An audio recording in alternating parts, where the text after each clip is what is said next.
Here we go. Hi everybody. I know I've been making a lot of filled cookies. My life has been making filled cookies. I've come up with this recipe. We had some what they call oh gosh, I want to say sorry. I completely blew Minute it. steaks. Minute steaks, right? I completely blew it with the salmon chowder the other day. I was halfway through cooking and I realized, oh, Tim was supposed to video this for me, and that's why I was waiting for him to get done when he was getting done. So I bought more salmon this week, and we will make more chowder. So I did not just do the recipe with a picture because I really want you to see it because it is fabulous. But let's go to what we're doing today. Today it's actually was called Easy Beef with broccoli using leftover steak. And what it really is just leftover steak and broccoli. We're doing a stir fry, and we're gonna make this really easy. It'll be in your house. None of these ingredients will be missing from your house. So it's literally just like cleaning up some leftover steak of any type whatsoever. This happens to be do they call it like minute steak, babe? Yeah, this is the minute steak once. It's about a pound. About a half a pound. The recipe calls for a pound, but we're going to make it as if it's got the whole pound on it, so you can see. Over here, we've already got our water. It's ready to boil anytime. We're going to use the minute rice. I still had a little bit of rice left over from some Chinese the other day, but it wasn't quite enough for us, and I didn't want to. So I'm going to hold on to that, what's left of that rice that came from Chinese. I'm going to make a soup in a few days. So we're using the minute rice, and all that is, as you know, because it's the easiest thing in the world to make, it's just however, it's equal parts of water and rice. At this point, it's 2 cups of water, so it's 2 cups of rice. I always put a little more because I know the water doesn't all absorb. So I've got 2 cups of water in there and some butter, more than a tablespoon at this point. And my 2 cups of rice, now that it's boiling, is going right in there and taking it off. Because all you do for minute rice, it's the most simple thing in the whole world, is you just do what I just did, stir it, get it all wet, and then boom, pull it off your burner, and you're done. That's your rice. That's okay. There was no onions in this recipe, in this beef. I mean, that's just crazy, right? Who do I live with here? Who lives with me? It's got to have onions. So we inserted the onion part of it ahead of time. We're cooking up the onions now. I randomly cut a very big one, about 3/4 of it. I also always talk when we're baking, we're always talking about oil, and I say I can use canola, I can use vegetable, I can use whatever when I'm baking, because but when I am cooking in the frying pan, I always do olive oil. So this is when the olive oil comes out. Or the other thing I do is I do coconut oil. If I want something to be a little bit sweeter and a little bit different, I use the coconut oil. And Tim doesn't know the difference. He may be wrinkling his face right now because he doesn't care for coconut oil, but he has no clue. Oops, I just dropped a couple of onions out there. So there we go. We're just getting these up to snuff here. And I'm going to take them out into a bowl. We don't want them too cooked at this point. We just want to cook them like they would be cooked for a stir fry. I'm going to put them all back together in a few minutes. While those are cooking just a little bit more, I'm going to prepare over here is 2 tablespoons of cornstarch, 2 tablespoons of water, 1/2 teaspoon of garlic powder, and this is where we're going to put our London broil in. It's going to go in here into the hot pan in a minute. Now our London broil needs to be randomly cooked. London broil, that's what they had, London broil, excuse me. Ours is minute steaks. We're just going to randomly, so that they can be kind of cool for a stir fry. Just kind of, it's totally a random cut. There's not that many here, so it's only going to take a minute. If I really want it, I even tear them apart. With minute steaks, they're so easy. You can even pile them on top of each other and cut them like this if you want, because they don't have to be, it's a stir fry, they don't have to be like absolute perfect shapes or anything. So I only have a couple more to go here. We've only got about a 1/2 pound because we actually cooked up a pound of minute steaks for our dinner, and this is actually 2 of them. So that's a 1/2 pound that's left here. Normally this recipe wants you to use a pound, but so there we go. So our onions are ready. You can see that they're opaque. They've taken on some of the nice light color of the OVO there, see them? And they're singeing a little, so I'm going to pull them out of here. I used a tablespoon of olive oil to cook them in, but I'm going to actually start all over again as if I hadn't done anything in the recipe, and I'm going to use the 1 tablespoon of, and here's my hot,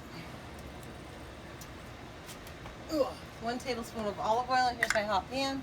And what I'm going to do is dredge my meat and throw it in here, and it's literally, the meat is already cooked. So all you're going to do, and so I'm going to turn this down because I feel like it's too hot now. All you're going to do is bring it back to temperature. So I'm going to put this over here. We're going to dredge our meat. Dredging, it means run it through, coat it. See what I mean? And all I'm going to do is just bring it back to temperature, but it's going to have this lovely flavor on it. Okay, I'm just going to toss them in here. I don't want all of it to go because I got more to cover, so that's why I'm not pouring it in there. I'm just kind of tossing the pieces in there. And it's only going to be cooked for like a minute because you're just bringing it back to temp. Because they've been in the refrigerator for 2 days? Something like that. Hasn't been very long. I don't think it's been good. Throw all the meat in there. Because I want to make sure it all gets covered. I want to make sure it all gets coated. So, well, I'm glad I went with the full recipe because it said that this was going to coat a whole pound, and I don't feel like it would have coated a pound. So I'm glad that see, I need some leftover for what's left in here. So I'm glad that this isn't just. So I'm going to do more and more of these what to do with leftovers, because it's all, well and good to cook new meals and everything, but if you're anything like Tim and I, it's just the two of us and we can only eat so much, so we've got to think of clever things to do with them afterwards. It's funny, I know people that get up from the table and they throw their leftovers away, like literally open the garbage and throw them away. Like, they just do, and I gasp. I'm like, oh my God, no. It blows my mind. But they do, and I can't do it. And so every time I'm cooking a meal, I've already got in my head what could be the next meal. If it's a big piece of meat or if it's a roasted chicken or something like that, I've always got in my mind, what could be done with this afterwards? Whoops, stuck to the bottom because it was too warm. It's not a big deal. Just get a spatula and pull it up. Because of the coating that stuck to the bottom. That coating's going to be really cool later on. Look at it. Check that out. Whew, check those pieces that have the coating already fried on them. That's cool. Okay. This is a very quick thing. We're going to be done cooking more than by the time this rice, which is only supposed to sit there for 5 minutes, and it's all set. I didn't put the timer on it because I knew this took about 5 minutes to cook, so. And all I'm doing is making all the meat have that wonderful little, see that braised feeling to it right there? That's what I'm doing. So what I'm going to use in this recipe is broccoli, and I'm going to use frozen broccoli, so I'm going to keep my eye on it. It's not fresh, it's frozen, but that's pretty close to the same thing, except frozen takes less time to cook than fresh. Yeah. So after this, we're going to go back. We're going to take this out and put it back in our bowl over there. And then I'm going to add the other tablespoon of the extra virgin olive oil. And whoops, I guess I turned it down too much now because they're not getting that braised feeling anymore. Pretty cool though, huh? It's going to have a good flavor to it, huh, babe? Hope so. Oh my God. Okay. Anyways, we're going to use broccoli because this recipe did come with broccoli. But if I was to open my refrigerator and I had a whole bunch of different vegetables, I would do, broccoli and snow peas, and this was just a quick recipe with just broccoli. But I would do broccoli and snow peas and cauliflower and any of those green things and cauliflower's white, but any of those kinds of things that go together like that you always associate with some sort of a stir fry. Go right ahead and put them in here. But remember, you have to have them all on the same level, so they either all have to be fresh, never cooked, or they all have to be frozen, which will flash them, it'll take a little longer, or they all have to be steamed already. That was a leftover in your refrigerator, which I'm going to use frozen. And then just at the end, I'm going to add some broccoli that out of the same container that we had cooked last night for dinner, because I don't want it to waste. That's already steamed perfect, and I'm going to add that on the top. But after this cooks to where it's supposed to be. Okay, these guys are all set. Still stealing onions, honey? He says with his mouth full. Nobody could tell his mouth was full. You're funny. So, while the broccoli is doing its thing, we also have the sauce that we incorporate in afterwards with the rice and everything else that we're going to put together over here afterwards. All right, so another tablespoon of extra virgin olive oil. So the only difference in what I'm going to give you for the real recipe is that it only said 2 tablespoons of oil, and I used 3 because I actually used one to cook onions ahead of time. And if I'd still had some fresh mushrooms like we had the other day, because I made cream of mushroom soup yesterday, I would have actually put mushrooms in this too, but we don't. So now it just wants me to put the broccoli and stir fry for about 5 minutes. So I'm going to toss this right in here. Now the cool thing is, I used to have a wok, and I would have been cooking all of this in a wok. I gave it to Sunny, I believe. So let's see back up here. Sunny has my wok, and when I do stuff like this, I get a little sad because I really used to love cooking in that wok. It was really good. But anyway, so while that's doing its thing, and I don't think I need that anymore. Now I can get to my. Actually, when I cooked in my wok and everything, this is what I used to use. So I might as well actually use it now. Now that I've got 3 things dirty. Okay. So here's going to be our sauce.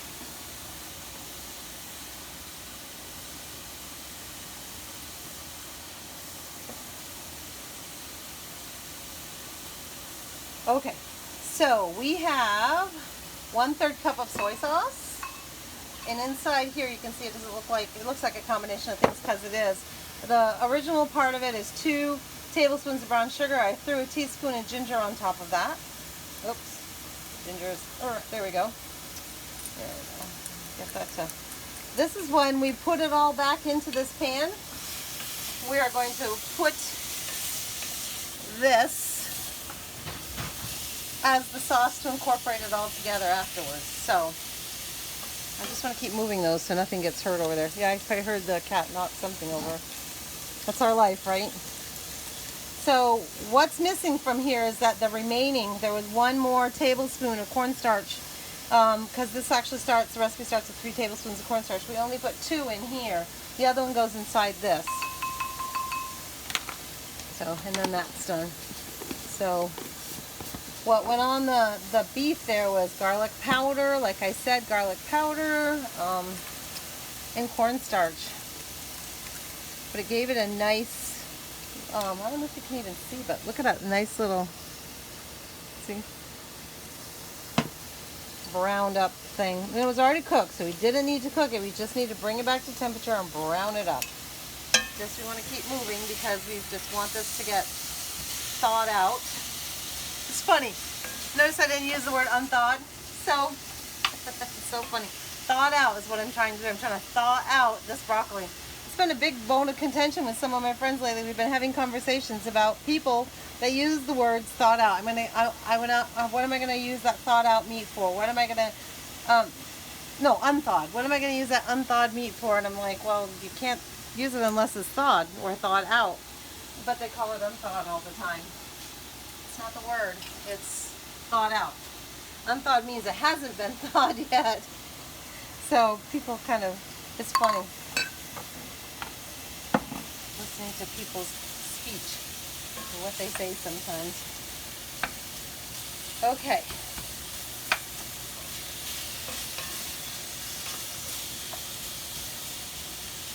Almost, see how they're breaking up? They're almost, and they're going to be so pretty green.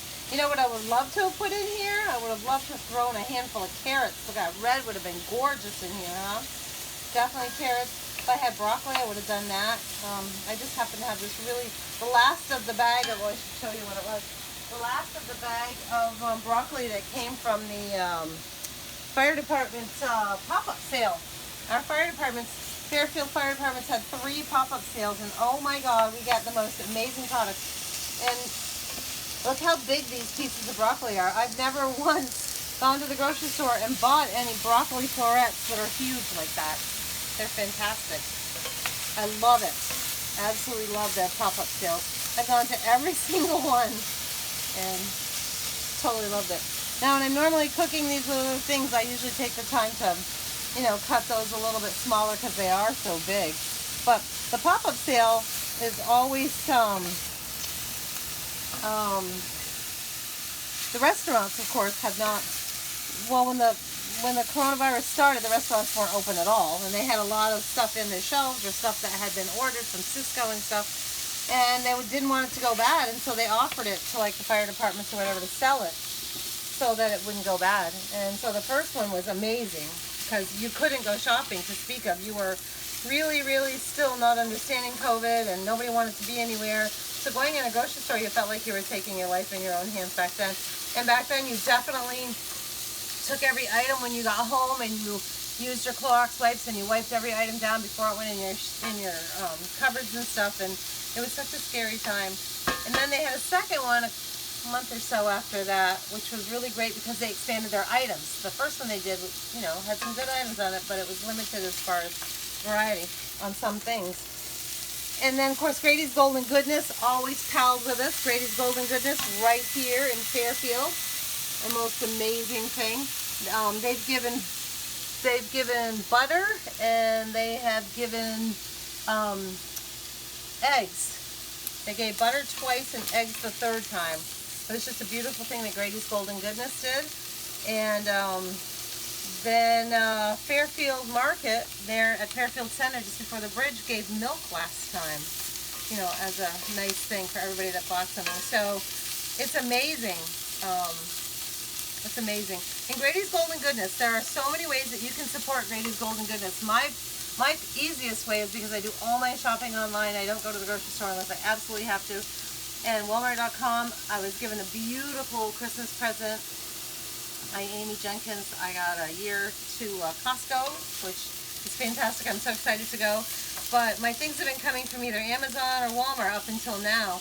And Amazon, you can change your regular Amazon to an Amazon Smile. So every time you order from Amazon, a portion of your money goes to, if you pick Grady's Golden Goodness, there's a whole list of places you can send your money, and Grady's Golden Goodness is one you could choose and pick. So that's kind of exciting, and I chose Grady's Golden Goodness. I'm putting this leftover in with it. You can see the color difference, though, because that one was steamed. Isn't that funny? They're not as vibrant green as the other one. And so at this point, I'm going to turn it down because there's really no more cooking to do. I'm just going to be bringing this up to a temperature. I am going to add my meat back in with you. There you go. And of course, what else are we adding in, babe? Oh, I should have done more onions than that. I should have done the whole onion, for goodness sakes. It seems small by comparison now, doesn't it? And then I'm just gonna, and that's it. That's how wonderful this is. That is how fantastically wonderful this is. And I'm just gonna bring everything up to the same temperature because I just put some broccoli in there, so I'm gonna turn it way down. I don't want to scorch anything, I don't want to burn anything, so it's going to be on low for a few minutes. I'm going to bring it all up to temperature, and that's our stir fry. So, knowing how easy that is, and using the same ideas, you can use, well, for this one, you can use any kind of beef and use the same recipe with the brown sugar and the ginger and all of that. But also remember, you can use any vegetable. Just make sure they're all starting at the same place. They're either all fresh, or you steam them all down in the same way, and you don't go through this long process of cooking down like we did the broccoli, bringing it back from frozen. You just put it in at the last second like I did the stuff that was steamed. But any cut of that steak, any cut of that meat, I would even say you could do this with pork. I know you can do it with chicken, but I'm not sure, chicken and seafood of any sort. I'm just not sure what the sauce that we made, would it still be soy sauce, brown sugar, and ginger? So I would play with that. But I don't want to move this around too much more because I don't want to break up the pieces of broccoli. But that's how beautiful that is. Now I wish I had done more onion pieces to it, but they're in there for sure. And there's your meat, and that's all there is to it. And all we did was just make a very quick minute rice, which is ready because all we did was have to bring the water up to boil, add the butter and the rice in, and it's ready. So this was like a 10-minute dinner, and mostly talking to you because it really didn't take that long. Thanks. So this is really cool. This is a really fun dinner. So there, I'm turning that off so you can hear me because I feel like I've been hollering. Use your imagination. Seafood, pork, any cut of beef, of course, goes with this. I know you have to have soy sauce. I know you have to have brown sugar, and maybe it is ginger, and maybe that sauce can go on anything with the last bit of cornstarch with it.